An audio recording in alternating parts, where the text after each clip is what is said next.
কোরআন অবমাননার শাস্তি কি হওয়া উচিত এবং তা বাস্তবায়নের পদ্ধতি কি? কোরআনে অবমাননা করার শাস্তিকে আরেকজন প্রশ্ন করেছেন। আমরা এই কথাটি কিছু সুইডেনে এক ব্যক্তি প্রকাশ্যে কোরআন পুড়িয়ে অবমাননা করেছিল, তাকে গুলি করে হত্যা করা হয়েছে। কোরআন অবমাননার শাস্তি কি হওয়া উচিত এবং তা বাস্তবায়নের পদ্ধতি কি?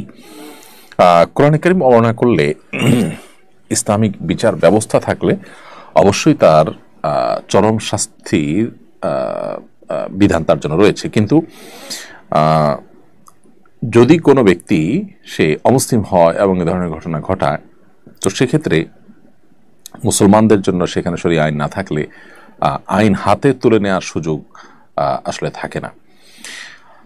তবে এ ধরনের ব্যক্তি কারো গুলিতে মারা যাওয়া কিংবা কোনো আকস্মিক, আরও কয়েক বছর আগে আমরা সম্ভবত ফ্রান্সের কোনো একটি ব্যক্তির কথা শুনেছি যে সড়ক দুর্ঘটনায় সে মারা গেছে এবং অত্যন্ত বাজেভাবে মারা গেছে, এবং সেও এ ধরনের ক্রিয়াকর্ম করেছিল, নবী সাল্লাল্লাহু আলাইহি ওয়াসাল্লাম বর্ণনা করেছিল।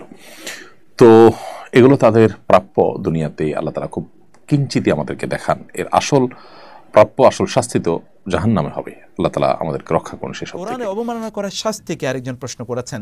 আমরা এই কথাটি কিছুক্ষণ আগে বলেছি। কোরআনে আল্লাহ সুবহানাহু ওয়া তাআলা বলেছেন, আল্লাযীনা ইউহারিবুনা আল্লাহ ওয়া রাসূলাহু ওয়া ইয়াসআউনা ফিল আরদি ফাসাদান, যারা যারা আল্লাহ সুবহানাহু ওয়া তাআলার বিরুদ্ধে যুদ্ধ করে, আল্লাহ রাসূলের বিরুদ্ধে যুদ্ধ করে, সমাজে তারা সন্ত্রাস এবং অস্থিরতা ছড়িয়ে দিতে চায়, তাদের শাস্তি হলো আন ইউকাত্তালু, they are to be executed, আও ইউসাল্লাবু, or they are to be crucified, আও তুকাত্তা আইদিহিম ওয়া আরজুলুহুম মিন খিলাফিন, অথবা বিপরীত দিক থেকে তাদের হাত এবং পাগুলোকে শাস্তিস্বরূপ তাদেরকে এক্সিকিউট করতে হবে, এবং এগুলোকে to be cut off their hands and their legs from the opposite side, and finally they're to be banish from the earth, অর্থাৎ আউ ইউনফাউ মিনাল আরদে, তাদেরকে তখন নির্বাসনে অর্থাৎ তাদেরকে দেশ ত্যাগ করতে তাদেরকে বাধ্য করা হবে।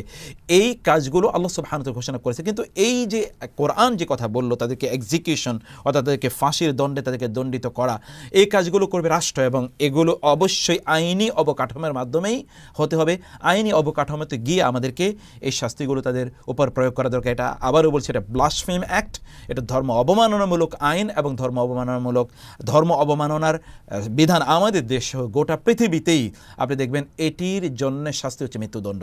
অতএব এই কাজগুলো তাদেরকে করা দরকার, এবং এগুলো এক্সাম্পলারি পানিশমেন্ট, যেন অন্যরা কখনোই এই জাতীয় কাজে যেন তারা উদ্বুদ্ধ এবং অনুপ্রাণিত না হয়।